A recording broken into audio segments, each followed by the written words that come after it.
Bien entendu, on aime Gossip Girl, mais soyons un tout petit peu honnêtes. Rien ne va dans cette série. Tous les personnages sont messy, leur vie est merdique, ils ont des problèmes what the fuck, se retrouvent dans des situations affreuses, mais c'est glamour, très esthétique et surtout, on essaye de nous faire croire que c'est romantique. Les mecs se tapent dessus pour défendre les meufs ou parce qu'ils veulent une meuf, c'est romantique. Dan et Nate attendent pendant des heures à l'hôtel de Serena juste pour la voir alors qu'il y en a un des deux, Dan, qu'elle connaît à peine, c'est super romantique. Chuck, ghost et gaslight Blair sans cesse jusqu'à devenir son proxénète, waouh, c'est trop romantique. Elle en est consciente, elle l'accepte juste parce qu'elle connaît la valeur de l'hôtel à ses yeux et parce qu'elle l'aime. C'est romantique? Meuf, il t'a vendu? On est où? Au 18e siècle? Blair qui slut-shame Serena pour avoir couché avec son mec sans en vouloir à ce même mec qui obviously ne l'aime pas. Juliette dans la saison 4 qui Serena et la met en danger juste parce qu'elle ne l'aime pas. Tout ça avec l'aide de Jenny et Vanessa. Serena, on est d'accord, c'est une vraie D'ailleurs, ce sont tous et toutes des personnes horribles et mauvaises. Pourtant, à aucun moment on les voit payer les conséquences de leurs actions. Ce qui m'empêche littéralement de haïr Serena, c'est uniquement la personne de Blake Lively qui délivre une performance incroyable. Elle est la seule capable d'élever le niveau du manque d'imagination des scénaristes concernant ce personnage. Serena qui se marie avec Dan après que le mec lui ait caché qu'il racontait toute sa vie dans un blog en insultant toute sa famille et ses proches juste parce qu'il voulait attirer l'attention de Serena et se faire accepter. Non mais c'est Joe Goldberg ou quoi le gars? Je précise quand même que Serena ressemble étrangement à Beck. Dans le physique, oui d'accord, elles sont grandes et blondes, mais pas que ça. Ça a l'air d'être le même type de meuf. Vous voyez, un tout petit peu dérangée, toujours en manque d'attention, tout ça parce que daddy issues, vous savez. Chuck Bass, on en parle? Ce mec est un pervers, mais par un glow-up physique inattendu et un développement différent de son personnage, les scénaristes ont réussi à faire qu'on l'aime. Quel move de génie les gars. Nate. Oh Nate, la plante verte la plus esthétique de ton salon. Le mec, il se prostitue auprès d'une femme de 40 ans, riche, ok, qui procède purement et simplement à du détournement de mineurs, plus du chantage qui s'apparente clairement à de l'abus de pouvoir. Bon, vous me direz, chacun fait ce qu'il veut de son corps, mais il finit quand même par sortir avec une petite, Jenny, qu'il trompe avec sa meilleure amie, Vanessa, quand ce n'est pas avec Serena. Des histoires de coucherie. Il n'y a que ça dans ce truc. Ça laisse penser que la vie est censée tourner autour du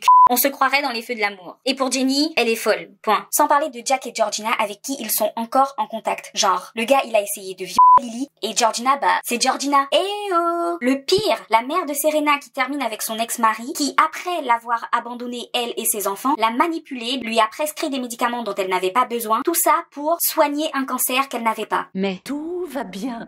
Il y a plein de trucs bien à propos de cette série. Je le répète, je suis une grande fan. Surtout de l'histoire toxique entre ce mec qui vend sa meuf mais qui fait le tour du monde pour lui ramener des gâteaux et de la lingerie et cette meuf qui, derrière son masque de grosse est en vrai la seule personne fiable de cette série. Perso, je préfère avoir Blair comme amie plutôt que Serena van der Bichsten. Il y a un facteur sans lequel Gossip Girl serait tombé aux oubliettes selon moi et c'est l'esthétisme. Tout se passe dans des endroits très luxueux, dans la ville de New York. Le style des deux stars de la série est légendaire. D'ailleurs, beaucoup de meufs veulent encore s'habiller comme Blair.